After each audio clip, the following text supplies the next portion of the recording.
vendredi Moubarak ami fidèle internaute Sénégal 7 toujours un réel plaisir di ñëwaat ci li nga xamante ne moom mooy seen plateau spécial yi ngeen di am tous les soirs comme niñ koy defee saa su nekk ma ci ànd ak suñu chroniqueur suñu doyen suñu grand muy grand Abbas borom Korentas grand Abbas ziar naa la. Adja Lalla dalloo naa la ziar. naka vendredi bi. vendredi bi sant yàlla. alhamdulilah. ginnaaw bi ñu sant yàlla julli ci Seydina Muhammad alayhi salaatu wa salaam. ñaan yàlla Sénégal def fi jàmm. def fi sutura. def fi dal. def fi koom-koom. def fi barke ci lépp lu waay di yëngu. yal na réew mi am ndam. allahumma amiin. yal na réew mi am ndam. yal na réew mi am ndam. amiin. lépp lu kilifa yi di sàkku ci mim réew. moo xam ci bitim réew lañ koy sàkkoo di ko ut si pour mu jëm ci biir réew mi. moo xam ci biir réew mi lañ koy sàkkoo pour mu jëm ci biir réew mi. yal na am njeexital ci askan bi. dund gi métti na jafe-jafe yi bëri nañu waaye ku muñ rek muñ.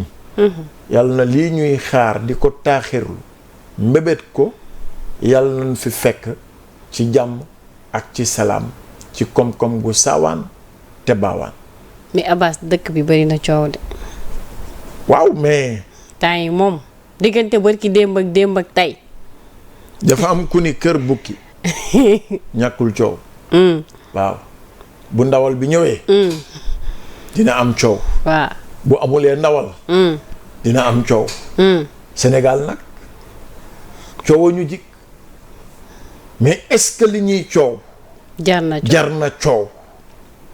est-ce que amul coow bi gën. coow bi ñuy coow. coow mi ñuy coow.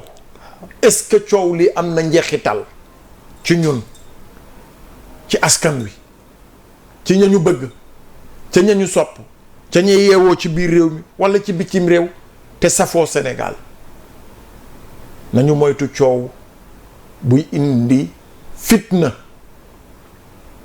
jaru ko Sénégal. fitna xaju fi. yàlla ñuy indi coow buy indi fitna yàlla na teeree ci seen bopp man loolu lay ñaan yàlla waaye coow buy indi yokkute am na. mooy nanu waxtaan sunu biir nanu diisoo sunu biir nanu xool lu ñuy yokk ñu waxtaane ko la ñuy yàqal ñu tegee ko ne leen ni tege loolu am na. tey jii mbay mi fan lañ ci toll est-ce que intrants agricoles yi egg nañu fa ñu war a egg est-ce que ministre agriculture jël na machine ak matuwaay yu mat sëkk pour que ñiy bay ci anam yi gën est-ce que ministre bi ñu dënk wàllum napp gi wàllum pêche bi wàllum agriculture industrie est-ce que kenn ku si ne mi ngi def liggéeyam na mu waree loolu moo jara saytu fi réew mi toll fan la ñu jëm ban Sénégal la ñu bëgg naka lañ ko bëggee nan lañ ci waree ànd pour ñu jot si un pays se construit avec les hommes qui ont les mêmes volontés les mêmes passions la même culture les mêmes valeurs fondamentalement sociales les mêmes valeurs psychologiques et sociales pour construire ce pays te loolu nag ñàkku fi. non mais grand Abbas en réalité est-ce que tamit ñoom les gouvernants amuñu ci part de responsabilité parce que la preuve démb gis nañ ne sortie bi le président du parti PASTEF def bokk na li taxaat lu soulever waat spéculation yi am parce que bu ñu taxawee ci dans le fond du discours wala ci forme bi mun nañu wax ne amul opposition amul société civile amul presse ba président de la République on a l'impression que ni wax ji da ko jël rek séddale ko il parle de tout le monde. Leur responsabilité est au premier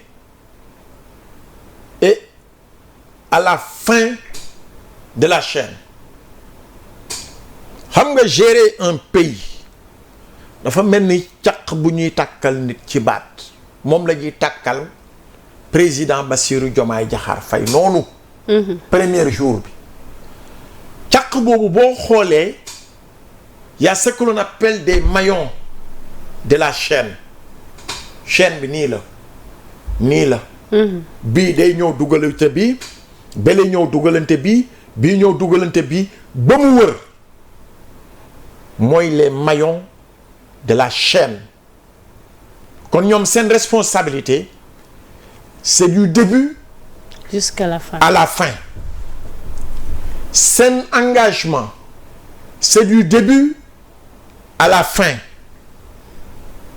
du quinquennat su la juróomi at yi jeexul ñoom la parce que constitution bi président Bassirou Diomaye Diakhar Faye la jox toute la responsabilité de diriger ce pays moom rek nag mënu ko il le fait et il doit le faire avec une équipe gouvernementale.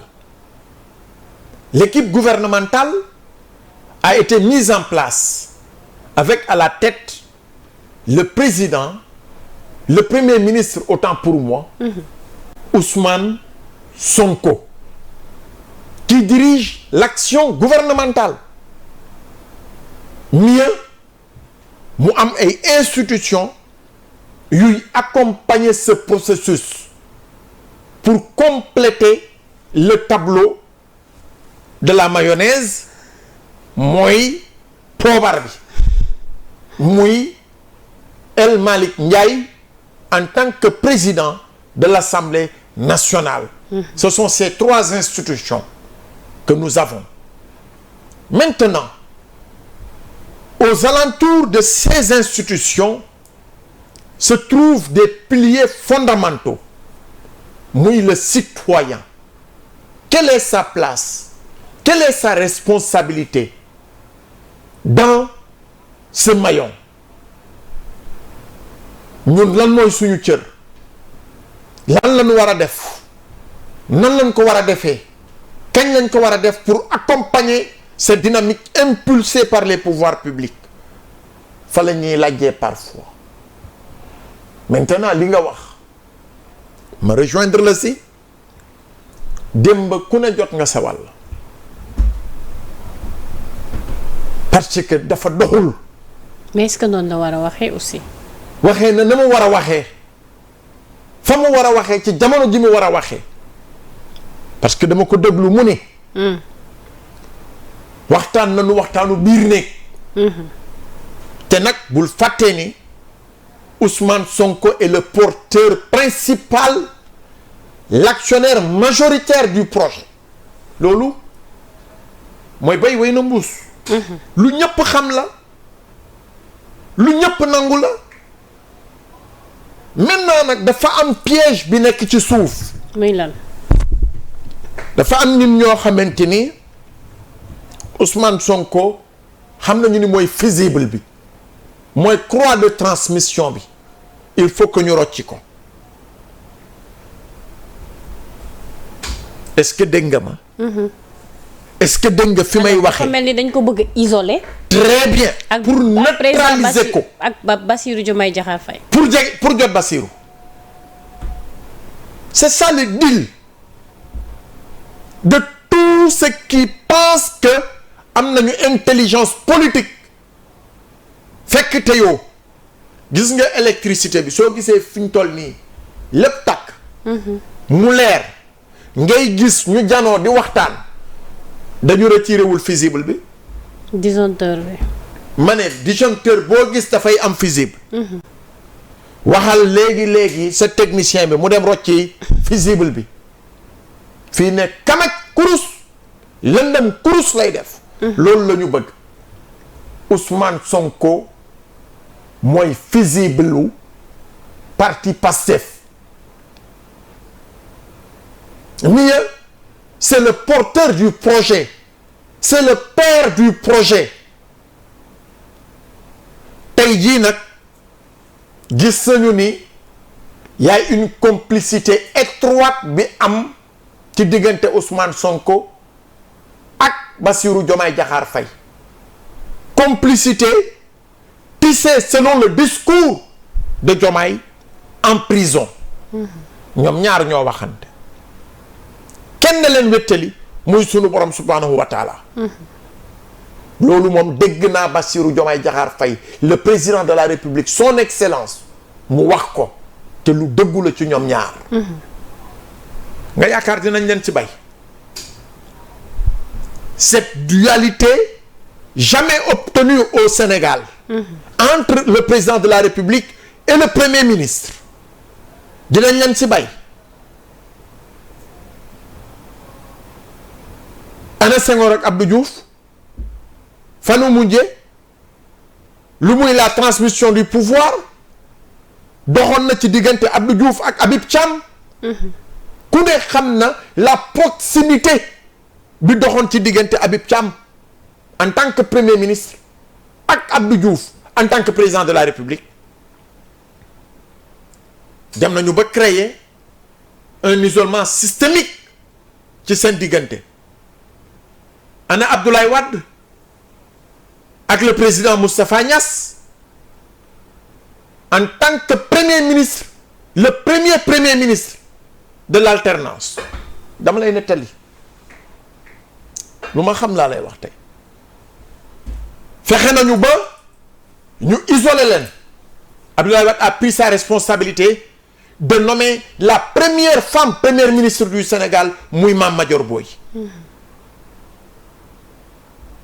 fan la ñu mujjee séparé ko ak moom ñu indi Idrissa Seck. fan la ñu mujjee monter Macky Sall contre Idrissa Seck. c'est Macky Sall qui a combattu de toutes pièces Idrissa Seck pour l'isoler dans l'appareil d'État. Abdoulaye Wade s'était senti sevré parce que Idrissa Seck était le fils spirituel. mu dem bay taggee Abdoulaye Wade ancien spermatozoïde futur cadavre ci koo xamante ni sa ascension yépp moom moo la si jàppale. li ma lay wax nii sono yaa ngi fi. ubbi leen archive yi di ngeen ko dégg. ñu dem a dem ba ci biir ils ont tout fait pour que Macky Sall se sépare de Abdoulaye Wade et ils l'ont réussi. Heureusement pour Macky Sall, très tôt il avait pris les mesures qu'il fallait pour que mu engagé wu en politique. yàlla may ko lim ko may mooy numéro 2 Sénégal bugguñu ko. mais Abbas phénomène boobu aussi est-ce que nekkul état profond moom moo doo xaar ma daaneel foral sa mbaxane wu micro bi dafa war parce que en réalité boo ko gisul garaawul yàqul wax en réalité lu tax ma wax ne est-ce que loolu état profond la wala système bi moo demee noonu. c'est le système du état d'esprit de gaañ ñi xam nañu fu ñu bëgg a jaar pour atteindre leurs objectifs xam nañ ko et surtout que pour une première dans l'histoire politique du Sénégal ñu am celui qui tient le pouvoir populaire n'est pas dans l'appareil présidentiel, c'est son dauphin. C'est comme qui dirait un commandant qui dirige un général. bàyyi xel li ma lay wax lan la rasoul bàyyi xel li ma la wax si c'est dans l'armée ma jëlal la loolu comme exemple un commandant de brigade plus fort que le général ma transcrire le ko dans le jeu politique actuel. Le premier ministre tient le pouvoir populaire entre ses mains. Président Bassirou Diomaye Faye c'est le